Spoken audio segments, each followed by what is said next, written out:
Hello everyone, ఇప్పుడు మనం పాలకూరతో ఒక రెసిపీ చేద్దాము. పాలకూర ఫ్రై కంటే ఈ విధంగానే బాగుంటుంది, పిల్లలు కూడా లైక్ చేస్తారు. ఇప్పుడు మనం ఫస్ట్ పాలకూరని కట్ చేసి ఉప్పు వాటర్లో వేసుకుందాము. ఒక 10 minutes సాల్ట్ వాటర్లో నానబెట్టుకుందాం.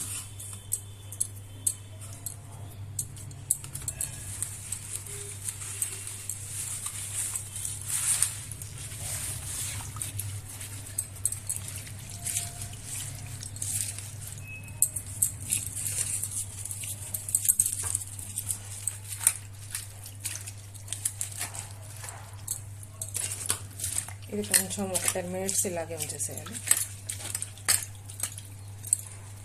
తర్వాత మనం చిన్న ఒక మసాలా తయారు చేసుకుందాం. ఇందులో ఉప్పు, కారం, వెల్లుల్లిపాయ, పుట్నాల పప్పు ఈ 4 కలిపేసి ఒక మిక్చర్ తయారు చేసుకుందాం. ఇదిగోండి మిక్చర్ ఇలా పౌడర్లా ఇలా చేసుకున్నాం అనమాట.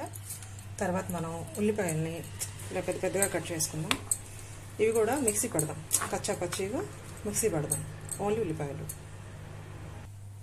ఈ విధంగా మనం కొంచెం కచ్చా పచ్చిగా మిక్సీ పట్టుకున్నాం. ఇప్పుడు పాలకూర నానబెట్టాం కదా, ఇది మంచిగా కట్ చేసుకుందాం. అందులో కావాల్సినవి ఏంటంటే కొంచెం పోపు దినుసులు, ఆయిల్, కరివేపాకు, కొత్తిమీర, కొంచెం ధనియాల పౌడర్, అంతే. ఈ విధంగా మనం పాలకూరని తరిగి పెట్టుకున్నాం.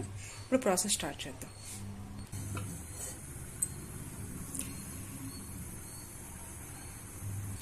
ఇందులో కొంచెం ఆయిల్ పోసుకుందాం.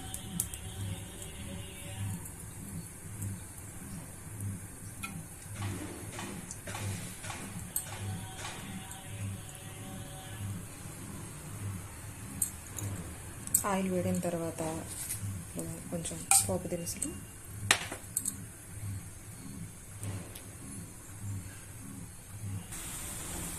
కొంచెం ఫ్రై అవ్వాలి. పోపు దినుసులు,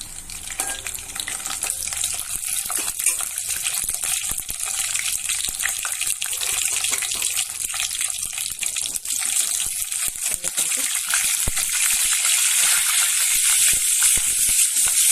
కొంచెం ఇంగువ,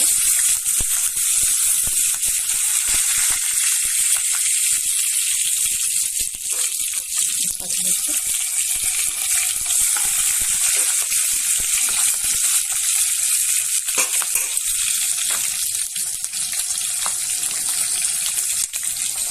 పచ్చిమిర్చి ఫ్రై అయిపోయింది. ఇప్పుడు మనం మిక్సీ పట్టుకుని ఉల్లిపాయ ఇది కొంచెం పచ్చి వాసన పోయేదాకా ఫ్రై చేసుకోవాలి.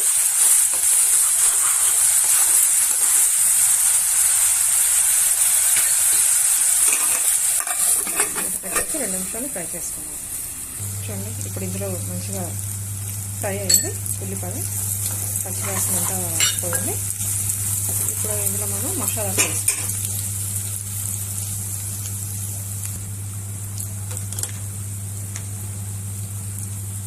కొంచెం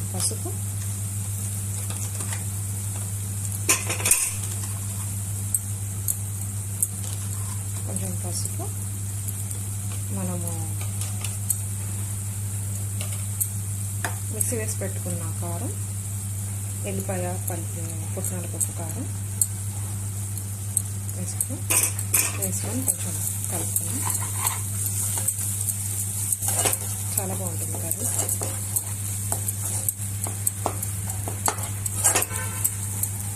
మా పిల్లలకి పాలకూర ఫ్రై కంటే ఇలా చేస్తేనే వాళ్ళకి బాగా నచ్చింది. అందుకని నేను ఎప్పుడు పాలకూర ఇలాగే చేస్తాను. మా వారికి కూడా చాలా ఇష్టం ఈ కర్రీ అంటే.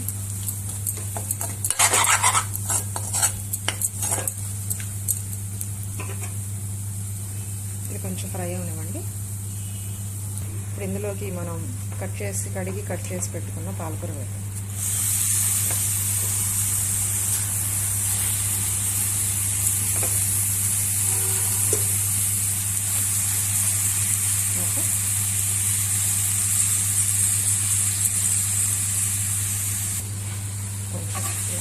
హాఫ్ మూత పెట్టేస్తాము, అది ఇంకిపోతుంది.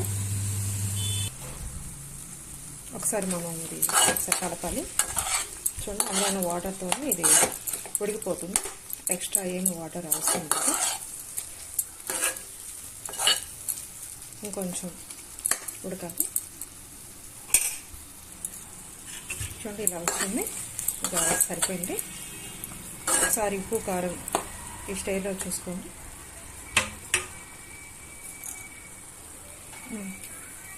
ఉప్పు కారం కరెక్ట్గా సరిపోయింది. ఇప్పుడు కొంచెం ఇందులో ధనియాల పౌడర్, గరం మసాలా వేసుకుందాం. కొంచెం ఇందులో ధనియా పౌడరు, కొంచెం గరం మసాలా చాలు వేసుకుని ఒకసారి కలుపుకుందాం. చాలా బాగుంటుంది. మా పిల్లలకి చాలా ఇష్టం, మా వారికి కూడా చాలా ఇష్టం కర్రీ. వేడివేడి అన్నంలో నెయ్యి వేసుకొని కర్రీ వేసుకొని తినండి, సూపర్గా ఉంటుంది. కొంచెం 1 మినిట్, ఇంకొక 1 మినిట్ అయిపోయిందండి. ఇప్పుడు కొంచెం కొత్తిమీర వేసుకొని స్టవ్ ఆఫ్ చేసుకోండి.